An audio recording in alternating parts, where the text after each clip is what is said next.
Yeah, it's man, Sharpens Man, and you know what it's for. We're gonna sharpen your mind like a shank on the floor.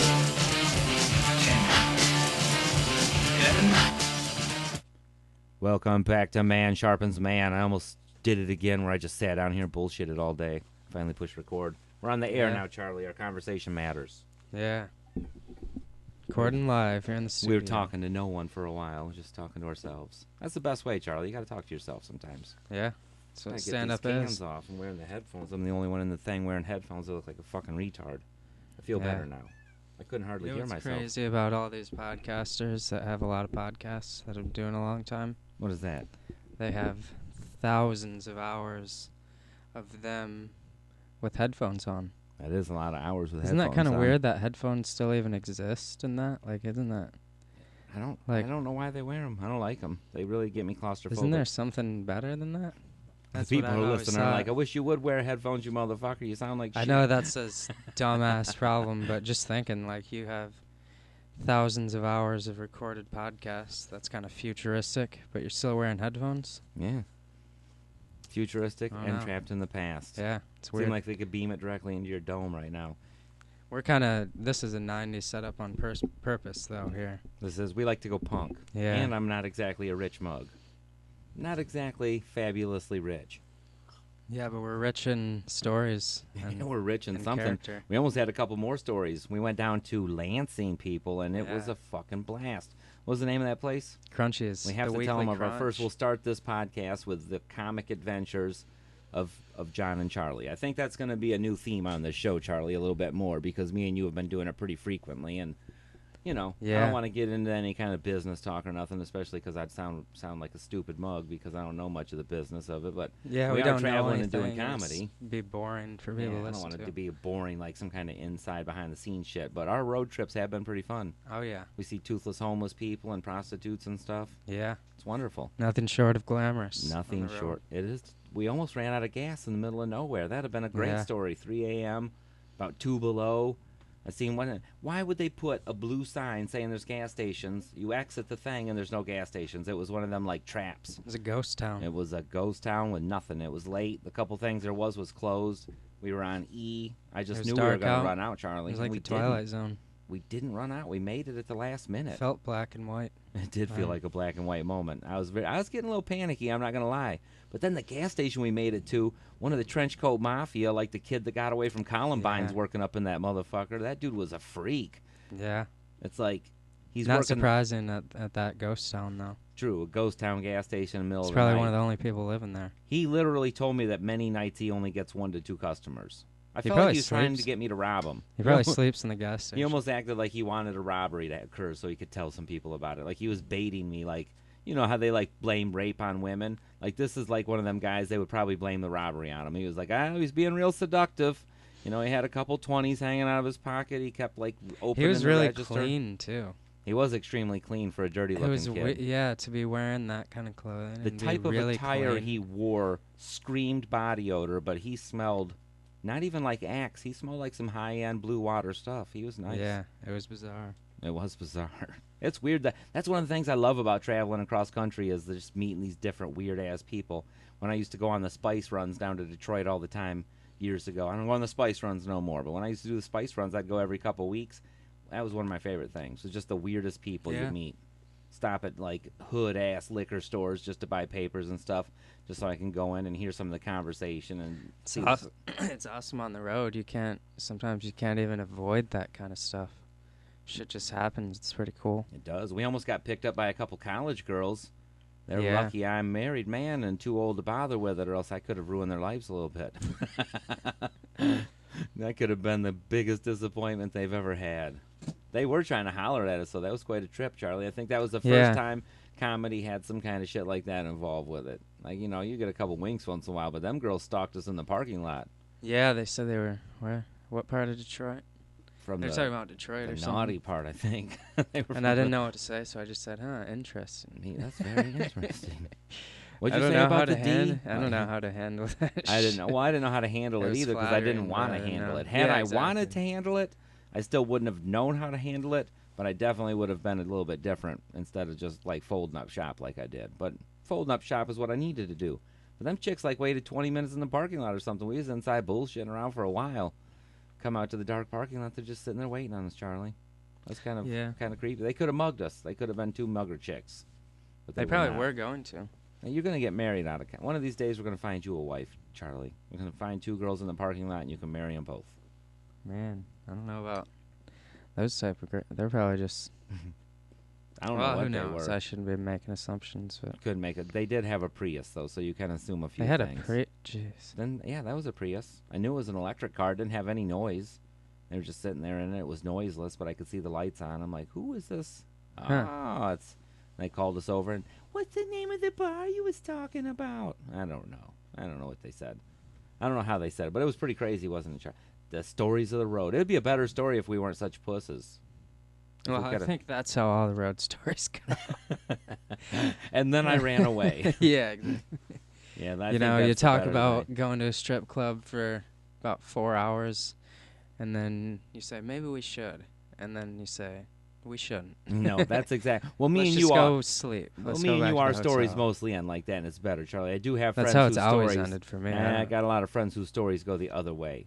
My buddy Yeah. down there in Detroit, Kevin, he's always up to some crazy shit, man. He called me one time from Houston. He had just gotten robbed, butt-ass naked. He needed to find a way to get some clothes or get somewhere, and it's like, I can't help you, man. And it's like, I don't know what you want me to do. I was like, if you can call me from a store, I can like give him my credit card number, and then you can get some clothes. But I don't know how you're gonna get in the store naked. And he ended up getting, yeah.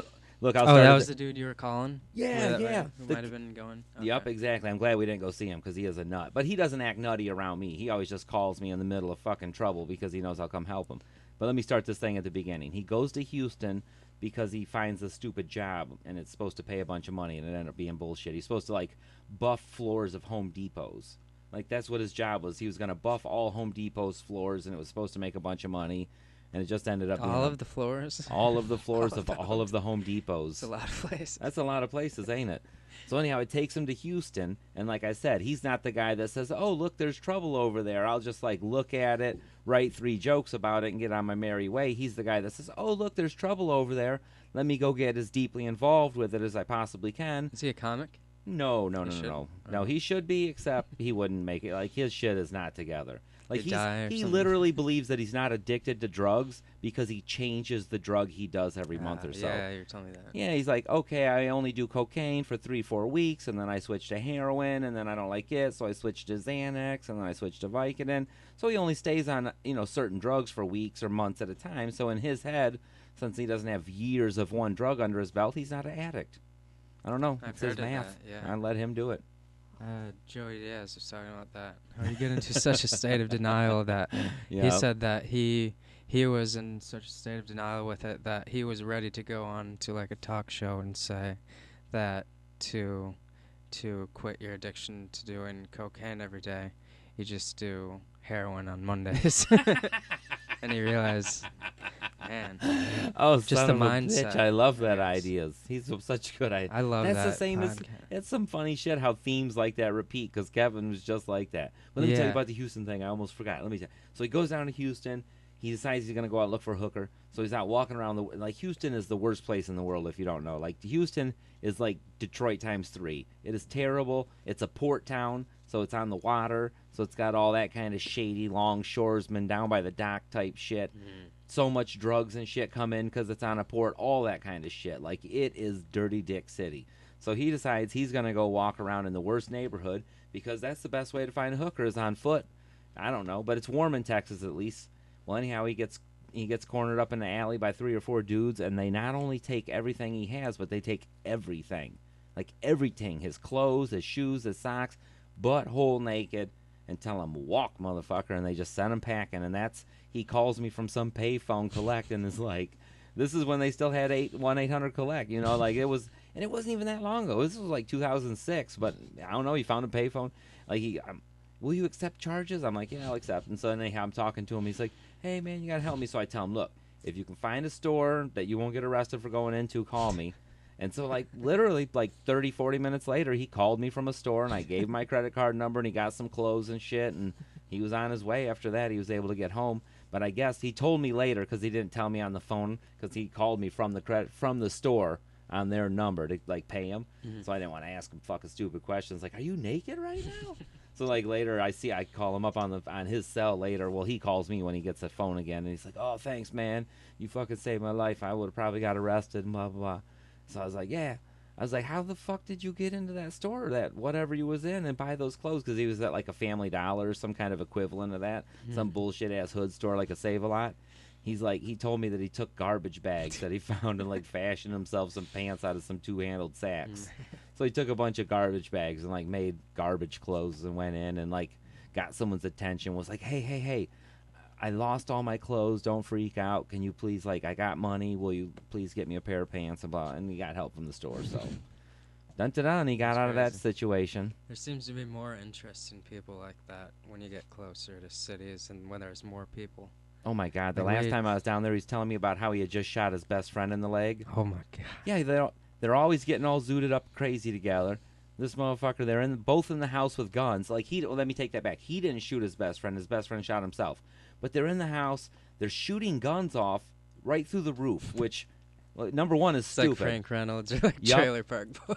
Oh, and here's how he tells me the story too, Charlie. When I'm there and he's telling me about what his friend and him were doing, to show me what they were doing, he pulled the gun out of the back of his pants and busted two through the ceiling of the house. He's like, we were doing shit like this, pow, pow, and I like looked up, and the fucking ceiling has at least like 12 open holes that are dark, and then it has at least like 15 where you can tell he's like smeared plaster in them, but he didn't fix them good enough that you Yeah. can't see they're still there. So it's like, how many months have you been shooting holes through your ceiling, motherfucker?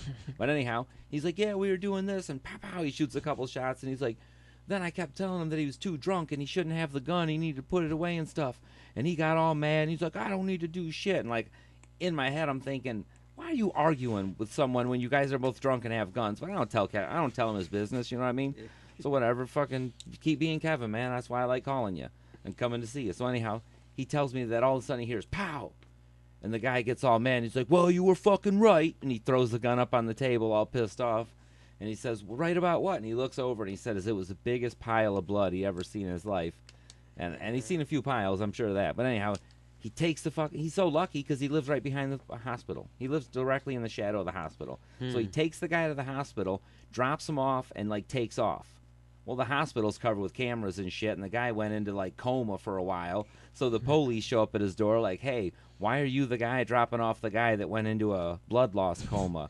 But then the guy like woke up, thank God. If that guy would have died, who the fuck knows what would have happened? But the guy woke up after like a day and a half or some shit because, oh, I don't know, they had to put him under or something. Well, when he finally woke up, he was like, no, I shot myself. Kevin just dropped me off. But I mean, Man. for how it looks on Kevin, you drop someone off who has a gunshot wound and just peel And out, like leave. walk in the door yourself. Like they didn't call ahead and get a chair. He literally just pulled up to where the door was. The guy like hopped out wobbly. He's like, yeah, he was pretty wobbly by then. My truck four-door was full of blood. I'm like, Jesus Christ, Kevin. And then you wouldn't believe how smart he really is, but he just parties and just like loses his fucking mind. But that shit's kind of fun to be around, Charlie. I'm not gonna There's lie. people like that, yeah. Those people Oh, are yeah. awesome and intense. They are intense and all. And like, there's a part of you Yeah. that wants to like intervene or whatever, intervention them and shit or something, but it's not. It's not your place, man. I mean, Yeah, the world's most of made the up of time, all I kinds don't- of people. You know, I'm not. Yeah, most of the time I don't feel that way. Yeah, Unless, it's not like a pathetic drug abuse where this Yeah. guy is like laid up in his parents' basement just like wasting his life. Like he Yeah. actually makes money and hustles and like he's one of them productive ones. So I mean, do your own, man. Do your own shit. You know, Yeah. he'll come around one day. He's a good guy.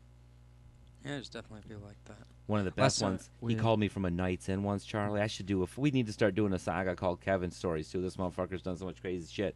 He called me from a Night's Inn one night, freaking out, telling me about this bitch of a fucking whatever they call it, receptionist or whatever, the person that runs the place. He's bitching her out to me on the phone, and then I can hear her in the background, so I know she's around. And he's telling me that he's took his couch and his mattress out of his room because he's hearing shit in them. So he's out in the fucking parking lot. It's the middle of the winter, and he's trying to tear his couch and Oh, his. yeah. Yeah, I Sure, told you yeah. about that. And then the lady's trying to get him to stop, and he's freaking out on her. And I talked him through it, though. I talked him through it. I'm a good friend. I'm a good friend for that kind of shit. Calmed him Yeah. down. I knew he was tripping. He called me once. He had been doing nitrous for 3 days straight. He's like, yeah, I got like a welding tank-sized can of nitrous. I'm like, what? He's like, yeah, I've been pretty much doing it all day for 3 days. I was like, what about sleep? He's like, not on nitrous. It's like, well, whatever. That's funny. And It's like Charlie Kelly's inhalant problem. Oh yeah. On its own. It'd be like if you funny. took Charlie off It's Always Sunny and just gave him plenty of money. You know, and just maybe just a little more sense so he could maintain things, you know. But he's definitely barking up that tree. He's there. He opens his cabinet and he literally has like 25 of the 1-gallon Grey Goose bottles. And not only does he have those, he also has to go to the other end where he like has these weird like clip-on lights that go on the bottom of them, so he can like click the light so the whole big bottle of Grey Goose glows. Like that's Man. important to him. I know people that were similar to that. That's a weird fucking way to be to me, man. That's It's a weird weird. way. It's a Yeah, weird it way. was person I knew. It was good they realized that it was kind of bad. They I finally didn't. bailed We on did. the We train. both didn't realize it. Yeah, the problem that drinking can be sometimes, Oh, all that stuff when you get wrapped up in the everyday of it and you're just going that hard constantly. or It can whatever it is. chew can be your ass up sometimes. eventually. Yeah. Drink. Like how we always say, I've never liked drinking. The only thing I understand of it is the accessibility of it, which makes sense. Yeah, it's easy to get. Yeah. And it's legal, so you can like put your little head in the Yeah. air and be like, at least I'm not breaking the law like you potheads. Yeah. That's one of the things I But don't they like about it. they probably think the same of us other way. Mm-hmm. They do. Which I don't blame them, Yeah. because we think that way, but and we don't know, or we don't know, I guess, probably, Yeah. as It's well hard as to they say. don't know. Yeah. Drinking is kind of fun from But time to time. but in my it's just- opinion, I would say, weed is way healthier and less of a problem for shit, me if the than facts say it's safer, than weed alcohol. is just safer, period. It's way better.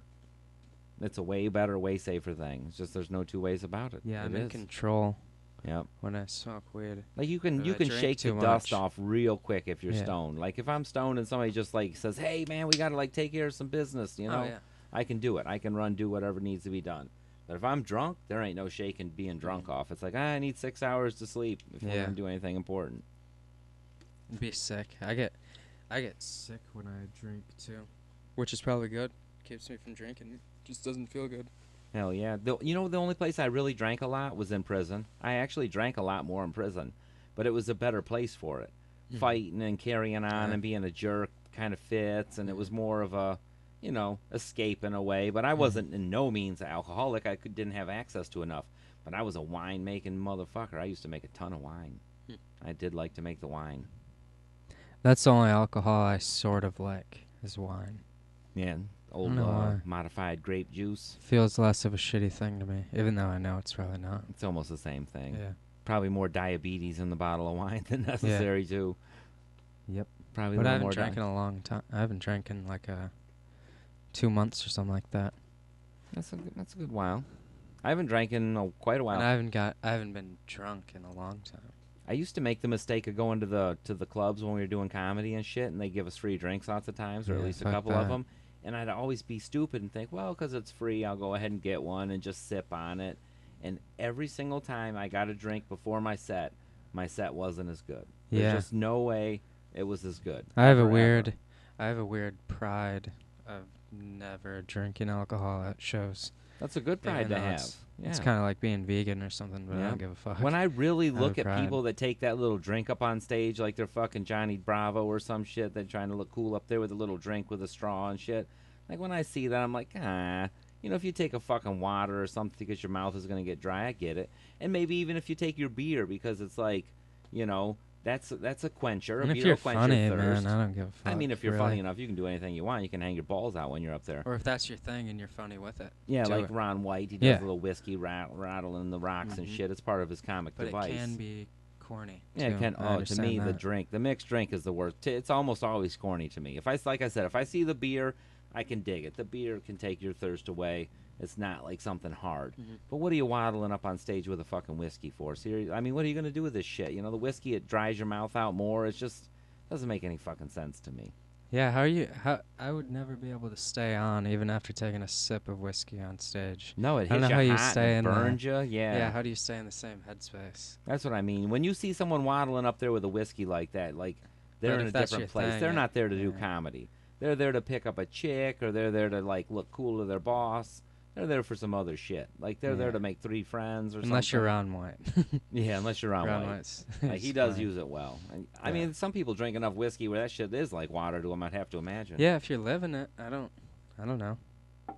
And Or you're if you're an funny. Indian, I guess if you're an And you're Indian, funny. you get a little pass with me too. Indians can take fire water on stage Yeah. if they want. I sometimes like corny stuff when it's over the top. I do. So like that Neil Hamburger guy when he has drinks on stage and he's spilling them and coughing and just being gross about it. I like that shit. Oh, that last guy at that last open mic we were at the Dish when he had his took his two-hearted ale up there and was chugging it and burping and farting into the mic. This motherfucker. Listen, people. This guy went up on the stage and he started burping into the mic over and over. Then he started clearing his throat. Like, I'm not even gonna terrorize you and do it right now. Like, I'd like to make the noises he made just to illustrate how disgusting they are. But I don't want anyone hanging up on us, so I'm not even gonna make those noises. But I normally, Charlie knows, normally I don't go up and like get my rocks off on anyone else. Like, don't get me wrong, I love to blaze people in a way because it's just what I grew up on. In prison, it's a dog-eat-dog world in there. You just talk shit. Like, you see someone slipping, like, you let them know. Dog, you're slipping. Like, you put them on point right away. You blaze them. But now that I'm in the world, I don't do that shit. I don't do it much. I don't blaze other comics. I don't like go up there and try to like get my rocks off on another guy. But I couldn't help it, Charlie. I had to go up there and hit him with that. I told him, I said, man, if you was just a fart in the mic, you would hit the fucking trifecta. You'd have the hat trick, brother. I told him that shit too. I felt so bad. He said it'd be too wet. It was just that was his response too. He said it would be too wet. It's like you're holding the diarrhea in too. What the hell are you even talking about? I don't even know what he was talking about. It'll be too wet, huh? The whole rest of your act was wet. If I could describe his act, I would call it wet. It Yeah. was saturated, moist. I You would feel call it bad. moist. Yeah, you feel bad for the microphones. I felt super bad for it. Especially going up after that. You got to realize that you can't be doing I don't know what he was up to. And then he didn't get the light either. That was the funniest thing. His old girl wasn't running the light or nothing. She was just like, "Yeah, do what you can." And he's just up there telling his fucking Bible stories and Yeah, it's shit. one of those non-light shows. Oh my gosh. Where they're not even aware that the lights exist. Yep. What is a light? This is before the Big Bang. Light has not been invented. We're gonna give you the nothing, and you know when to get off. Yeah, that shit was not fun at all though to me. I was just like, ugh, that guy. He's a good guy though. I do like the guy. I won't put him on front. He's a nice kid, but he's got a long journey ahead of him. He has some really funny individual jokes. He does. He's a smart kid and he writes a Yeah. funny joke. But can you see him trying But to when you talk do- to a girl and just Yeah. like getting a spit that flies right in the corner of her eye and stuff like that? Like that's what he's got going on. Hey, would you like to go to prom? And like the spit flies and hits her. Nah, I'm good. No fucking spitty prom for me, brother.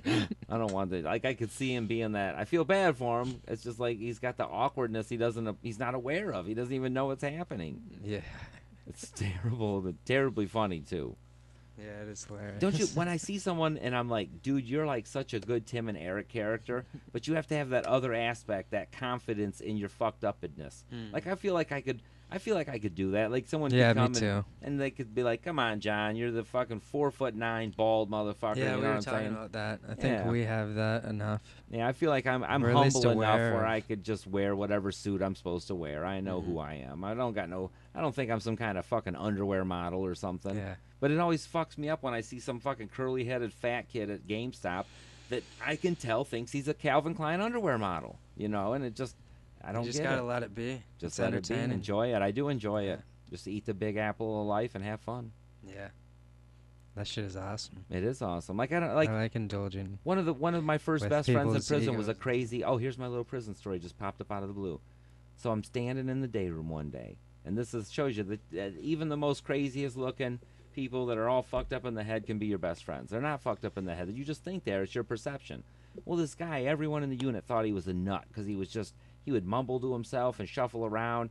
He had these dreadlocks that looked like they were fucking like a yak's butt hair. Was he white with dreadlocks? No, he was a black dude. Oh, okay. But his dreadlocks were disgusting. I mean, they seriously look like dingleberries on a yak. I mean, they look like accidental dreadlocks. Like he had forgotten to shower for several years and grew dreadlocks on accident. Like that's how they looked.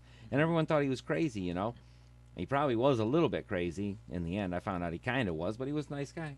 Well, to make a long story short, one day, and he was kind of big. Like, he looked like he could fuck you up. And he, you know what they say about retarded people, a retard strength thing. That's a true thing. Like, I seen some people that weren't all there getting in fights with people, and it's like, would you could stop making a puddle now? You know, it's like, Yeah, what are you doing? you ever Yeah, see a retard climb up a wall? I have. Let's climb straight up a wall. Yeah, that's what I I'm remember saying. that in school. You gotta have some fear of that shit a little Yeah. bit. It does Normal happen. people, you try to climb up that thing. That ain't gonna Can't happen. do it. I've tried it. You can't do it. Nope, you got to ram your head into it, and then you Yeah. can climb up it. Like once You you gotta knock not be the able to sense feel out, pain. that's what it Yeah. is. Well, and that's what everyone assumed about this guy, and they were pretty much right. So everyone was terrified of him. Well, he comes out in the day room one day, Charlie, and he's got a fucking huge nacho, like a Dorito, stuck down in between his braids, and it's like very apparent that the nacho is there. And like, so we're all looking, and we're like, oh man, look at old boy. I can't remember his name. We're like, hey, he's got a nacho in his hair. And everyone's like, I'm not telling him about that shit. Like, no one would tease him about it, but everyone kind of thought about maybe, well, I should tell him about it because we're getting ready to go to the chow hall. He's going to be in front of all the guards and other people. And, you know, there's going to be a couple girls, and not girls like girls, but girl guards. You still don't want to look like shit for him. You know what I mean? So a couple people debated on whether or not to tell him about the nacho. Ultimately, the conclusion was, we better not mention this nacho to the guy. Well, then you know what I decided. I know you know what I decided. I was going to be the mouse that pulled the thorn out of the lion's foot. Even though it wasn't a lion and it was a nacho and not a thorn, I was still going to be the dude that, like, went and did this. I was like, fuck it, I'm going to go tell him about the nacho. And they're like, you shouldn't do it, little John. You're going to get fucked up. I was like, I'm just going to tell him. If he gets mad, I'm just going to, like, I'll deal with it. I don't know what I'm I'll beat him by the dreads or something. I don't know. So I just went and I was like, hey, dude, you got a nacho, like, we're up here in your hair. And he just, like, looked at me crazy for a little while. Like, he didn't know what I was meaning. Like, he thought I was trying to tease him, I think, because he had, like, nasty dreads, you know what I mean? So I'm like, hey, no, like, there's, like, a chip, a nacho in your hair. And he, like, started trying to feel around for it, and he couldn't quite find it because his dreads were thick, you know? And so I, like, got close, and I was, like, right here, and I was, like, pointing, and he, like, followed my point, and he got the nacho and pulled the nacho out. And me and him were always cool after that, you see? Yeah. But I could have just went with thinking he was too crazy to tell him about the nacho. But I didn't. I told that crazy motherfucker about the nacho in his hair, and he was always cool with me. What'd he do with it? He just threw it away. Hmm. That'd have He been ate cool it. if he. That'd have He ate been it. sweet That'd if be he'd ate that scary. nacho. That'd Yeah, be scary. that would have been scary. In kind of a badass way. I don't know if I've ever told the story about the guy that ate state soap on the podcast. Have I ever told people about that on here, Charlie? No, I don't think I remember have. Let that. me tell you about this, people. This is a more see that prison story is kind of like sex without an orgasm because it has no. He just took the nacho out. That's it. Then we Yeah. went to chow. Nothing happened. It was uneventful. There's no more nachos in his I hair. think one day I shot a game There's of pool less with him. nachos in his hair at the end of the story. That's it. There was still cheese dust though, and his dreadlocks still looked like they had like random shit in them. Like that was the thing we used to think. We're like, what is in those dreadlocks? Before the nacho, Like Cheeto dust. yeah, that's what it looked like. There was all kinds of different specks and colors, and little like a crow was hiding little shiny shit in there. His dreadlocks were fucked up, Charlie. I can't even describe them to you. Like some were as big around as like this big. Like I know there's no video feed for this, but like imagine like a Coke can. Some of his Yeah. dreadlocks were as big around as a Coke can. Then he had pencil thick ones, and they were just a random mess. And they had fat ends and skinny ends, and some of them were fat at the end and skinny where they hooked to his head like they were gonna rip off. And his dreadlocks were a mess. They were a fucking mess. But now I'm gonna tell you the other prison story. This is the good prison story, real quick. And then we'll get on to some other Man Sharpens Man shit. We'll tell more about our road tripping and funniest person in Grand Rapids and all that other shit you guys got to hear about. That's the suspense. See, I just put him in suspense there, Charlie. Yeah. All right, here's the thing. This guy, everyone called him Frank Zappa because he kind of looked like Frank Zappa. He was a skinny white guy Yeah, I who looked remember crazy this. and out of I his heard mind. Yeah, so he's on the yard one day, and I see him. He's like nibbling on a little yellow bar of state soap. And it's what they make in the prison, and it's terrible. Like, you don't even want to use it to wash your ass. Like, this shit, if you use it, you'll bust open. Like, it sucks the moisture out of you. I don't know what the fuck it was. It was the worst soap in the world. Anyhow, he's sitting there nibbling it, and we see him eating the soap, and I'm like, man, what the hell? So I go over to him, and I'm like, hey, Frank Zappa, what's up, man? He's like, oh, that shit, you know? And he's definitely, he walks around barefoot. Like, all of his fingers are blackened from smoking, like, cigarette butts and shit, and, like, this guy's off his rocker, you know. And I'm like, why? What's up, man? Why you eating state soap? And he says, I can't tell you, man. I said, come on, man. You can tell me why you're eating the soap. It's no big deal. Tell me, man. And he's like, I can't tell you. And I'm like, I'm honestly interested. I'm like, well, why can't you tell me? What's up? You know, can you at least tell me why you can't tell me? And he's like, no, I really can't tell you. And I was like, all right, whatever, Frank. If you don't tell me, it's cool. But, I think I bribed him or something. Like I offered him a bugler or some shit. Like I pushed a little farther because I'm like, I'm titillated now, like I'm in suspense. So he finally, I give him a cigarette or whatever, and he's smoking it and telling me, he's like, all right, I'm gonna tell you. He's like, but it's kind of dangerous. I'm like, all right, whatever, tell me. He says, I gotta eat it because I have demons in me, and Oh it yeah, I remember. washes the demons out of me. Yeah, yeah. So I tell him, I say, all right, well, that's kind of freaky, and I fucking get a little chuckle off of it, and I go and I run and tell all my buddies, and we all get a chuckle off of it, and we make a, how kids are, Yeah. and we make some jokes and blah blah blah, nothing bad. Well, anyhow, fast forward to the next day. I actually think it was 2 days later. Anyhow, I go out on the yard and I see Frank Zappa out there, and now Frank Zappa's all fucked up. Like he's got a stitches in his cheek, he's got a black eye. Like you could tell he's been beat up pretty bad. I'm like, damn. I go up to him. I'm like, hey Zappa, what happened, man? Who kicked your ass, dude? I'm almost thinking about like helping him out if it's somebody that I can beat up because I feel bad. I'm like, who could have done this to this dude? Like he's like honestly a sweet-hearted like cool dude. That's why I even kicked it with him to begin with. Like I might pick on him a little bit, but it's all in good humor for what it was. Compared to what most people get in there. He didn't get picked on. For us to take a schnicker behind his back, that ain't shit in there. Most people just get talked about so bad they want to go hang themselves. So like he was a nice guy. He was kind of like our little bud. So we were all pissed off like about this. So I went up to him. I'm like, "Who beat you up, Zappa?" Because he lived in the bug unit. There was like a unit for all crazy people. And he's like, "Oh, I can't tell you, man. I can't tell you for real this time. I can't tell you." And I was like, "No, dude, tell me, man. I got your back." I was like, "Don't even worry about it. You can tell me. Nobody's gonna fuck with you." I was like, "Me and my dogs. I had a couple like big dogs. I was like, me and Clay, we got your back, man." I was like, "Just let me know who did it." And he's like, "I can't, man, for real." And he's like very scared. And I was like, "All right, it's cool, Frank."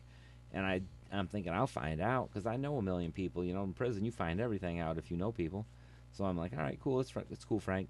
So I go walking around the yard and I see this dude that's in the bug unit and he's like the sanest of the bugs. So he's like the leader of the pack or whatever, Lord of the Flies. So I go to this dude and I'm like, "Hey man, what the fuck happened to Frank? Who beat him up?" Because I know it had to happen in the unit. Because like I said, the last time I seen him was last time yard was open. Now yard's Mm. open again, so it had to happen in his unit. So I asked the bug guy, I'm like, "Who beat him up?" And he's like, "Dude, you should have fucking seen it. It was fucking crazy. He was sitting in the day room. We were all watching the Nutty Professor or some bullshit, and he's like, he just fucking came unglued, started just punching himself. He fell on the floor. He was ripping his hair out. He's like, he ripped a big old plug of his hair out to the point he was bleeding. Like, he fucking punched himself a bunch, and they had to come. The guards were trying to hold him down, and he was kicking and punching himself, and it's just crazy shit, man." So I'm like, holy fuck. So basically, now I know who beat Frank up. Okay, so I wait a little while, and I go to Frank later, and like it's like night yard or something. It's the same day, and I'm like, "Damn, Frank." I was like, what's going on, man? You all right, man? Someone told me that you fucking did this to yourself. Is that right? You hit yourself? And he's like, "It's because I told you about the soap. The demons made me do it." That's what he told me. And I'm like, holy shit. That's some crazy shit, ain't it, Charlie? Yeah. The demons It's made him crazy. beat his own ass because he told me why he was eating the state soap. I didn't feel bad for asking, though. I mean, I'm a journalist. I do what I do. I got to get the scoops. Yeah. Got to get the scoops. Once in a while, I did feel like an anthropologist in there because there's just you're studying a whole different culture. There's some I crazy think it's shit. a trait of comedians to be like that. We were talking about that on the way to Lansing. That's one of the things about the road trips. It's nice. We get good time to have Yeah. deep kickets, man. I've always been obsessed with that. Like, yeah, like groups of people Yeah, and seeing people how in they general. act when they get in a group. Yeah. That group mentality is a weird fucking thing sometimes. Yeah.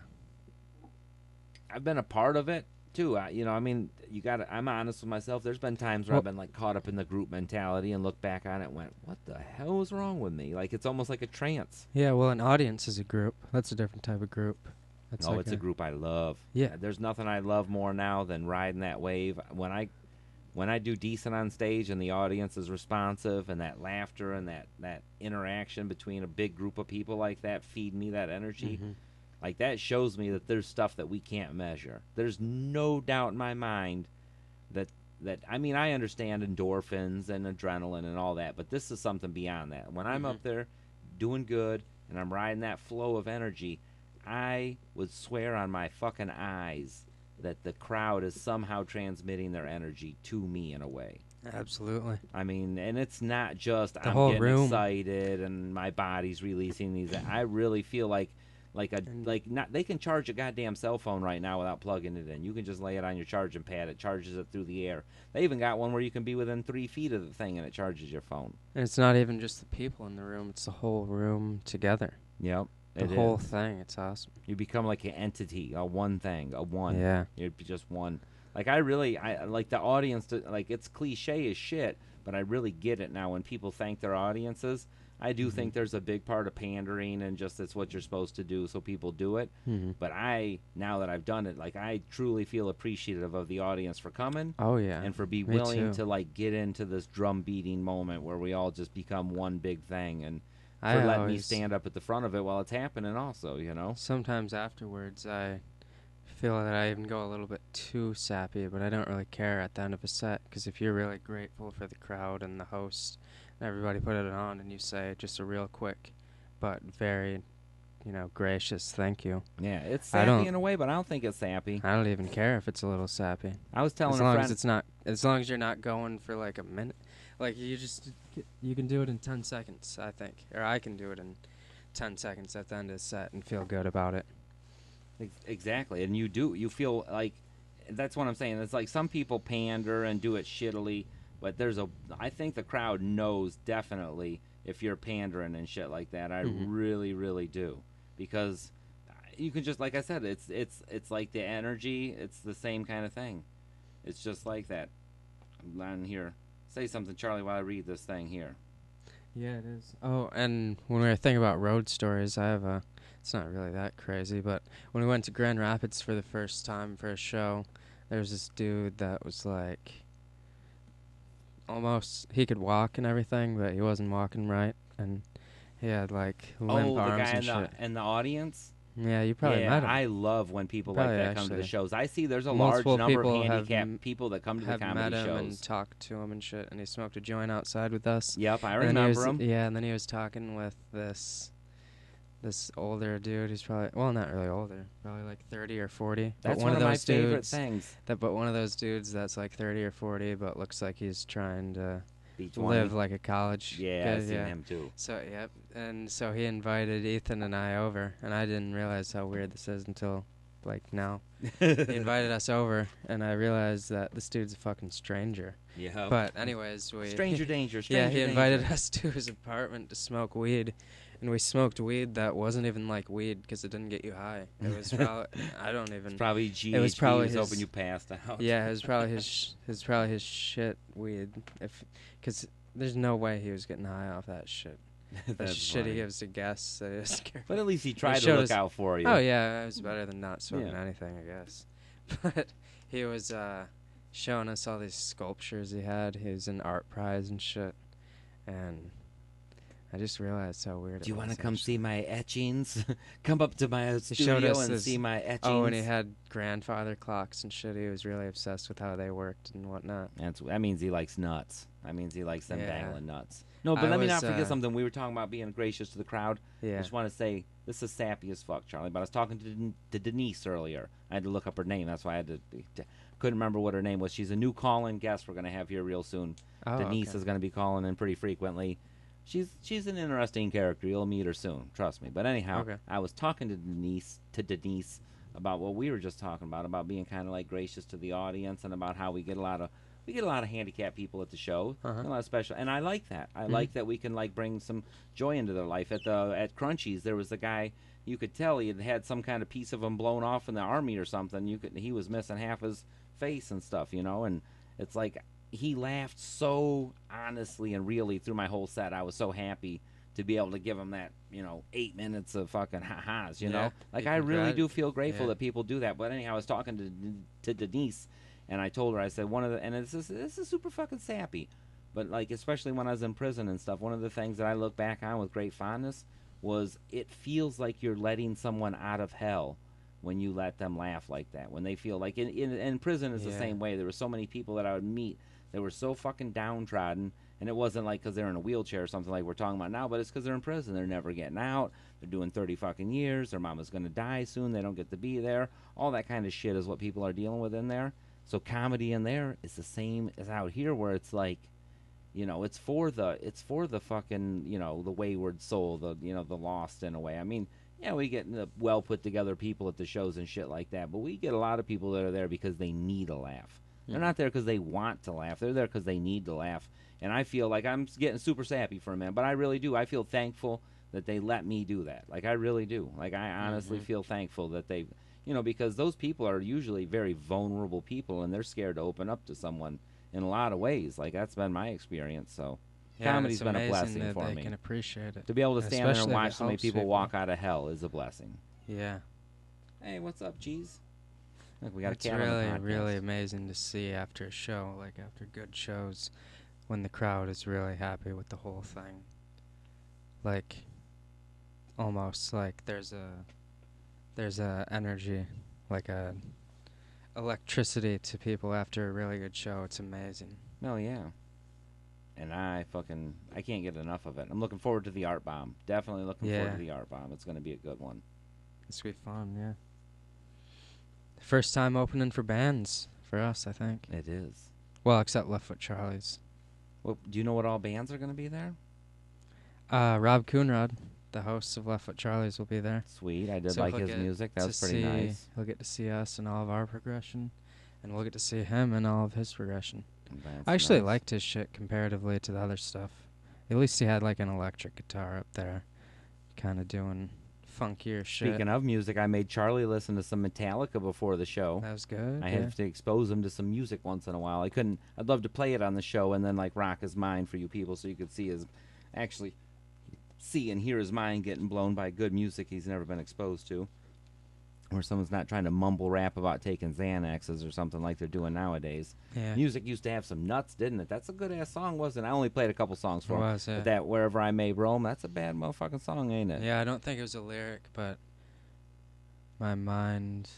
We said basically it's you're taking your mind on the road with you. Exactly. It's a good comic song, I would Yeah. say, Free to speak your mind anywhere, and I'll take my mind anywhere. And then we said it's all you got is your mind and your physical body. Yep, it's like Scarface So once cheers said, to all that you got in this shit. world, Charlie, is your balls and your word. Yeah. And you can't break them for nobody. That's how it works. Not that Yeah. people all live by that law, but So I've always tried to cherish apply that to myself. Shit over the materials. I mean, not that I favor myself as some kind of Scarface jerk-off. I'm just saying it's good advice for the real world. Yeah. I don't The think. experience and ideas and stuff is better, and people is better than material. Oh, you can stuff. definitely entertain your own self and have fun in your own mind if you want to. It's Yeah, the I best place always in the world. I've always had to. One of the ways I used to fall asleep in prison lots of times, and it's kind of cheesy and weird, but it was very cool, was I would like do what I used to call induced dreaming, which is fucking stupid term for what I did, but it's just something I'd say. But I would like close my eyes and I would start not just telling a story to myself, but I would try to let it like form itself almost, and it would happen. I just like close my eyes and just like put myself in a scenario. It could be something stupid, like maybe I'm in I a do this. toboggan on the side of a volcano or something. I But then used I would just let it roll and see where it would go, and they usually make me fall asleep and cause me to have pretty decent dreams. Yeah, I used to do similar things where I'd imagine sports games in my head, either with my eyes closed or if it was in class, like in elementary school. I just you were look kind at of playing the game. in Yeah, your I would head a look little at bit. I would look at the floor, and have them play on the floor with all the objects on the floor too. The same kind of shit happens when you gamble too much. I used to fucking gamble way too much. Uh, Then you go to bed at night, and Yeah. like as you're dozing out, and you got that little weird so fucking wired twilight out, moment. Yeah, you're like thinking about like cards and different hands, and oh, what if I had a fucking 3 of a kind, and the other guy had 2 pairs, and you just think of the stupid shit. I also you used to know? drive too. I was so obsessed with driving and stuff. Oh, you'd like drive in your mind. I'd have cars. I'd have Do you know what those really? mats that you could drive on cars, and I'd have routes and everything. And my dad said that it was so boring to play with me that when he would play with me, he would purposefully mess up the routes just so it was more difficult for me to do it. And he said that would really make it a challenge. You know? Your dad said you were a boring child to play with. Yeah, That's he was terrible. joking. You were the worst child to play I'd with, rather son. have him say that than lie about it and be like, Yeah, yeah, it true. was fun watching you do those fucking It's bus hard for me to routes lie. Like for two I'm with fucking your dad though. I hours. gotta be like that when I'm around like my Especially when nephews. I'm 21 now. He's not gonna say it then. Yeah, but like I'm now glad you'd he be said fun it to now. play with when you were 3 and you didn't know shit. I tried to teach you a card game and you just threw them on the floor like Yeah, a fuckhead. exactly. Yeah, tried to play dominoes. You set them all up and knocked them over and Yeah, shit. I liked my routes. That's fucking boring for anybody. You're the boringest kid ever, Charlie. But yeah, I would definitely rather have him say that. Yeah, I would too. I laughed about it. It's keeping it real. He's got to keep Yeah, it real with you. yeah. You don't want to think That's you're a fucking nicer than- exciting kid. Keeping it real, I think, is nicer than sugarcoating Yes. shit. Sugarcoating it does not work. Yeah. So what else has been going on in your life, Charlie? Tell the people something about you. You've been kind of quiet today. Let's listen to Charlie talk for a minute. I'm gonna hit this bowl Just, twice while you tell him something. Thinking about stand-up a lot. I was honestly kind of disappointed in that set for no reason at Crunchies. So, probably overthinking shit a lot. Not like Exactly. I'm in a rut or anything. I'm totally fine. I just have a little bit of motivation, and shit, I could have done like 10% better. I know exactly. Like what a you're saying. fire kind of thing going. Not in a bad or unhealthy way, I don't think. No, it's but a like good thing to want that. inspirational. Yeah. That's a good thing to want that. You It's got the cool R-bomb that- tomorrow. You're gonna make up for Yeah, it. yeah. I'm really excited to. That's why I want to do the podcast too, because it's been a few days since we did the podcast. It has been a few. It sucks. We had to wait so long. We had to get Yeah. back on here. Working on my car and shit was terrible. None of that. It was all crappy. None of that was fun. at Yeah. all. That's I'm glad it's over. that's earning it. That's some real road shit. It was. I worked on my car in Lowe's parking lot. I didn't talk about that on the podcast yet. I went out they need to write a goddamn poem about me for what I did. I went out in sub-zero temperatures on the first day. I mean, granted, it took me a week to fix the thing in Lowe's parking lot, but it's because I had to leave town twice. I had shows in town. I had a bunch of shows and shit I had to do too. So the very first day it broke down, I went up there. The next day, it was -1 or 2 degrees. I had a broken front axle, which means you have to take everything off. You have to take the tire and the ball joint, the tie rod, and all the biggest, dirtiest, hardest bolts down there. The shock, you got to take a couple bolts off the shock. You got to take a bunch of shit apart to get the half shaft is what it's called, but it's like the drive axle. You got 4 of them on cars like that are all-wheel drive. Well, I had to take that half shaft off, put a new one in, and put it all back together. And I'm not a mechanic. I mean, I can figure shit out, but I'm not a mechanic.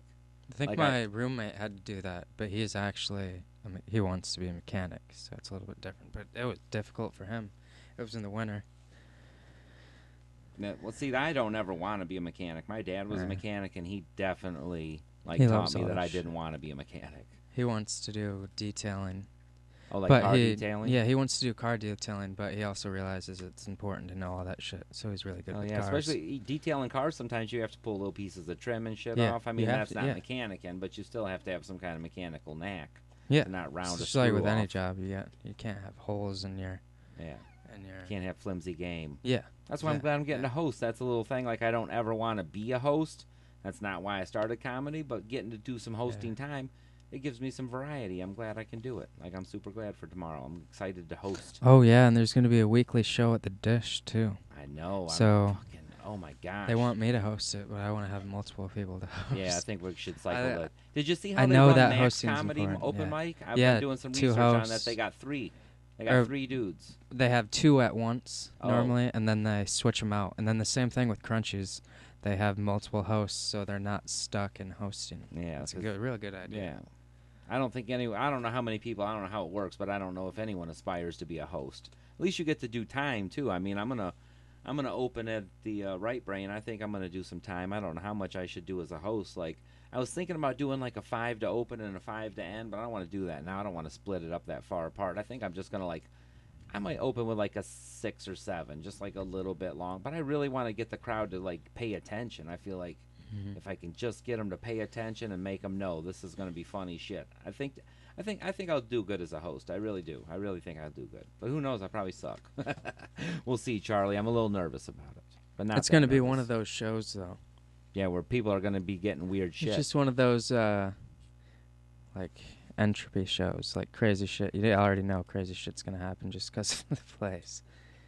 You know what Yeah, I it is mean? a So weird the place. weight can kind of be off your shoulder, but at the same time, you have to prepare a little more. I don't know, like prepare more, but also be prepared for shit that you're not even gonna be prepared for. Yeah, prepare for a bunch of stuff that's not Yeah, gonna because there's happen. gonna be a bunch of bands there. It's gonna be. I'm excited for it. It is gonna be. It's just exciting. gonna be. I think it's gonna be fun overall.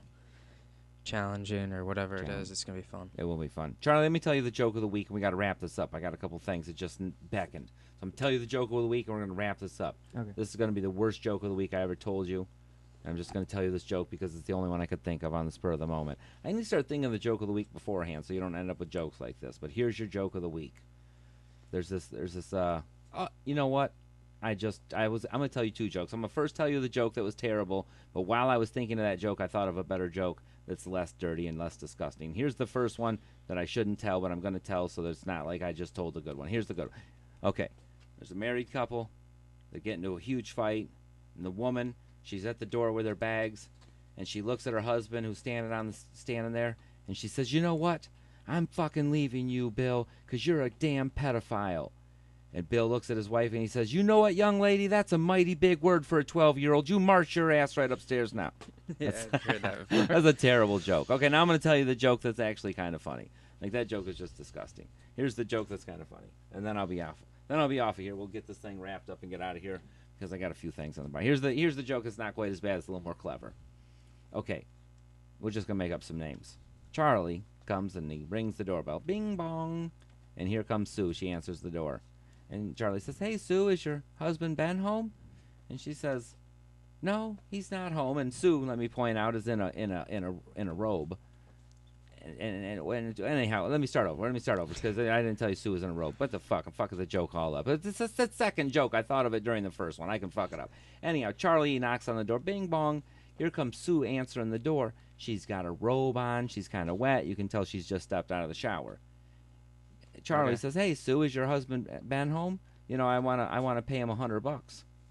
No. God damn it! I keep fucking this joke up, Charlie. Well, it's going good so far for me. It's going good for me, you. yeah. This is a terrible joke. I had your name in it. I'm gonna take people's names out of it. Trying to put people's names in it is making the joke terrible, Charlie. I can't tell the joke. I'm thinking about people's names. I'm trying not to offend people. I'm like using people's names that I know. It's like keep fucking with me. I'm not gonna do any of that. I'm just gonna say people. I'm just gonna start over. All right, this dude, he knocks on the door. Bing bong, this girl answers the door. She's in a robe, her hair's all wet. And he's like, "Hey, is your husband home?" And she says, yeah, but he's upstairs right now. He's taking a shower too. We're getting ready to go out tonight. He says, "Oh, that sucks." He says, "Hey, you know, I'm going to ask you something, and feel free to say no, but I've always wanted to see your beautiful breasts." He says, "I'll tell you what, I've wanted to see them so bad, I'll give you $100 just to open your robe and just let me look at your boobs right now." And she's like, you know, "You won't tell no one?" And he's like, "Nope, I won't tell a soul. I won't touch him. I just want to look at him." He pulls a $100 bill out. He's like, "I'll give you this $100 bill, I swear." He's like, "I swear I'll give it to you. You can have it beforehand if you want." And she's like, "All right." So she takes 100 and she tucks it in her apron and she opens up her her robe and she opens up her robe and she shows him his tits, and they're beautiful tits, and he loves them. He's like, "Oh my goodness." He's like, "All right, thanks." He's like, "You know, you guys have fun at dinner," and he leaves. So she goes upstairs and you know, she goes in the bathroom and she starts putting on her makeup and stuff, and her husband's getting out of the shower, and he says, "Hey, who was that at the door?" And she says, "Oh, it was your friend Tim from golf." And he says, "Oh, was it? He owes me $100. Did he drop that off?" See, it is a good joke when I finally remember the whole thing, but it's kind of a long joke, and I thought of it in a minute. You know, it was the second. I was thinking of the first joke, and I'm like, this is a disgusting joke about pedophiles and sex and this and that. And then as soon as I thought of that, I was like, I know a joke about some sex that ain't nearly as dirty that'll be funny. Yeah, clever Joke. Wait, there's your old joke of the week, people. I almost fucking didn't remember one, but I did at the last minute. Thank God. Whew. Thank God I thought of 2 jokes about pedophile and sexual abuse. So poignant. So topical. We All kind right, of had to water the first one down with the second one. I really did. I needed it. That was like a fucking shot with a beer back.